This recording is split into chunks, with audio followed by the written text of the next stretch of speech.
Welcome to the very first episode of Top Comic Stories. This will be a weekly segment of the most intriguing and interesting comic stories this week. So if you don't have the time to read comic books anymore, hopefully this short video would be enough to cover the best comic stories this week. Grab a snack, seat back, and enjoy.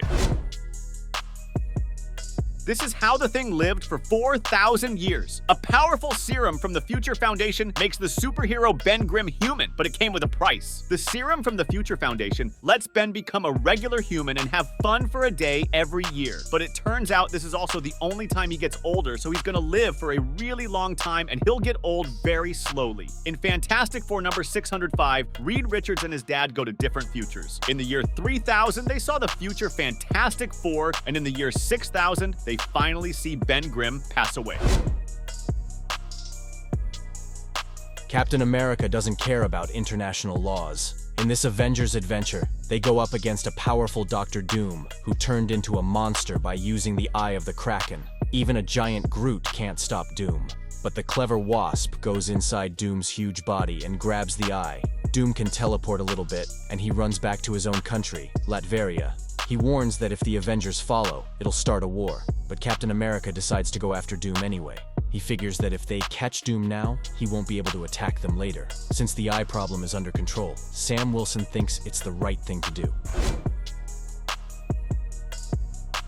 This is the hero Wolverine trusts to replace him. Wolverine is the best there is at what he does, but there's another hero who's even better than he could ever be. In Wolverine issue number 41, we see Logan walking around the Krakoan greenhouse doing some rounds. He thanks Laura for her work with the X-Force and reminds her that it's gotta be her that would replace him if something ever happens to him. Wolverine continues to compliment her by saying she's better than he could ever be. Laura has been doing the Wolverine thing for a while now, ever since Logan died before the Krakoan era. She's taken over for him before, and she doesn't really need his approval now. This is how Bizarro became stronger than Superman. Superman's twin gets really dangerous when he gets a super upgrade that made him super strong, maybe even stronger than Superman himself. In Action Comics number 1061, Bizarro goes to the Sorcerer's World because he's upset that Bizarro World is gone. The wizards there try to stop him with their magic, but it accidentally gives Bizarro magic powers. 6 weeks later, Superman tries to talk to Bizarro, but Bizarro is way stronger now and easily smacks Superman flying across the universe. Superman figures out that Bizarro has magic now and can even make strong spells. The Joker was inspired by Batman's tragedy. We find out that before the Joker was the Joker, he was called Red Hood 1. He made the Red Hood gang and caused trouble in Gotham, even attacking Wayne Manor. During the attack, he admitted that the Wayne murders inspired him to be a bad guy. But Batman, who also went through the Wayne murder trauma, uses it to fight bad guys and protect people. So, even though they both had the same bad thing happen to them, they turned out very different. The Joker thinks life is meaningless and chaotic, while Batman tries to make it better. This is how Nightwing intends to defeat Aquaman. When the Titans are in trouble because one of their allies turns against them, they use one of Nightwing's secret plans to easily beat Atlanteans. In Titans number 7, Titan's tower is in trouble because their friend Tempest is being controlled by the bad Tamaranian Xander. Tempest and Nightwing, who's turned into a fox hybrid, attacks their old team. Flash helps Batgirl get to safety, and Raven traps Tempest in a hallway. Then Wally West uses the special plan that Nightwing set up in the tower. This plan is to dehydrate Tempest and eventually lose the Necrostar that was making him do bad stuff.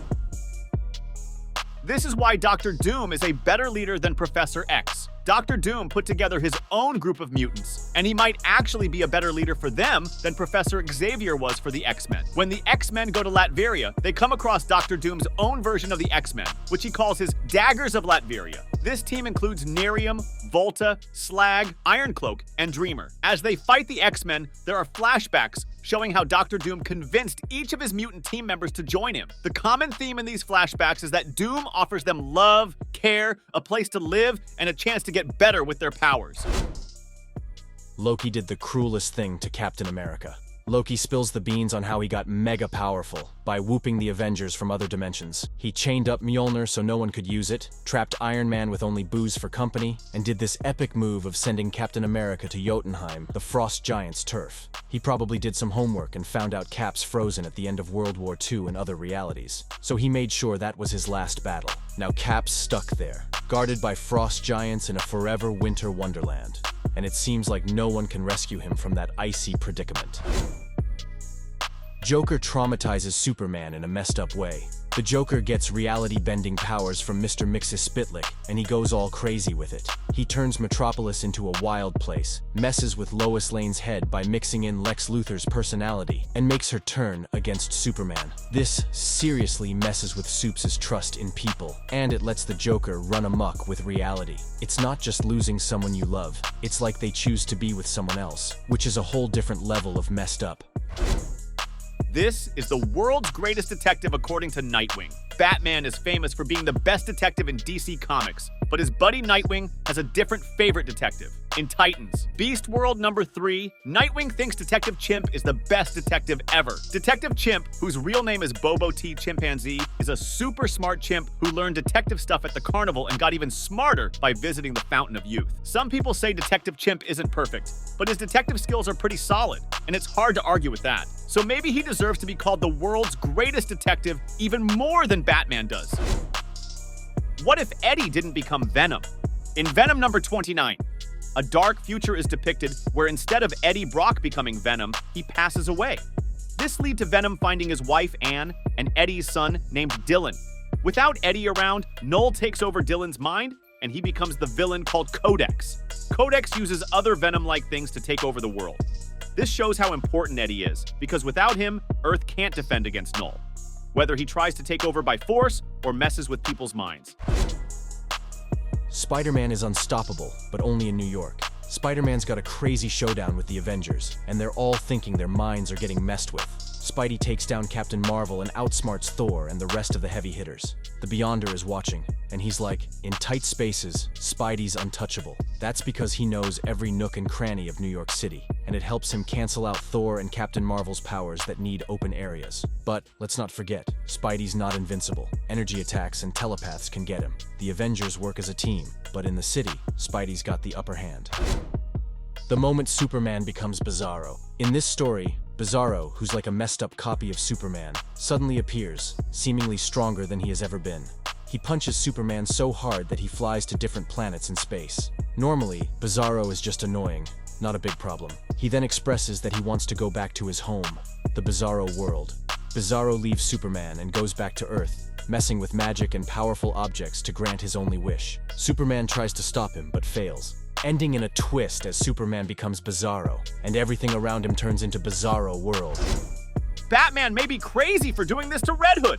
In Batman number 138, after a big fight, Batman kidnaps Jason Todd and uses a machine to mess with his brain, making him super scared when his adrenaline goes up.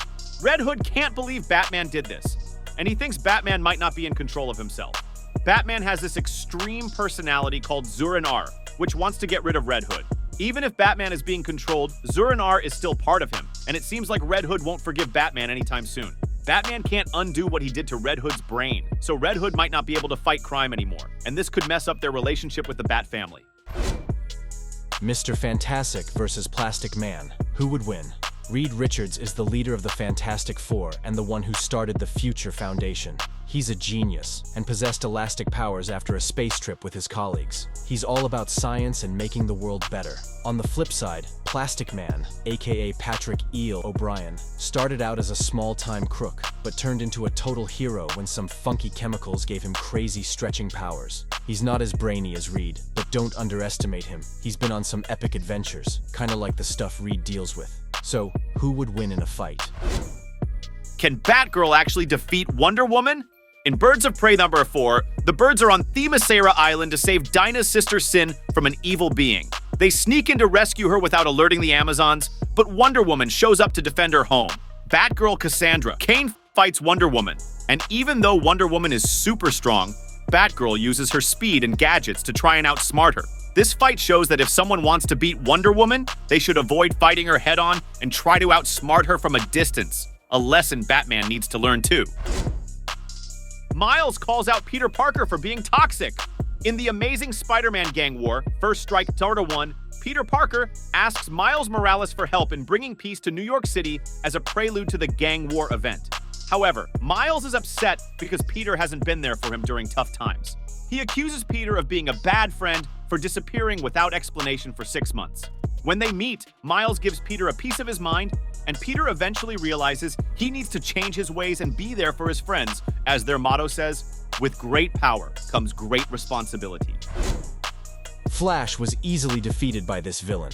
We witness how the Flash hangs up his superhero boots, thanks to the crafty villain Diogenes. Diogenes has this wild power where he knows everything about anyone he touches, which makes him a major threat. This forces Wally West, the Flash, to retire and go into witness protection to keep his family safe. It's a real showcase of Wally's commitment to looking out for his loved ones, and it's crazy how a seemingly less powerful baddie like Diogenes can do what big-time villains couldn't. Hope you enjoyed the stories in this week's episode. More stories to come next week. Subscribe so you don't miss the episode when it drops.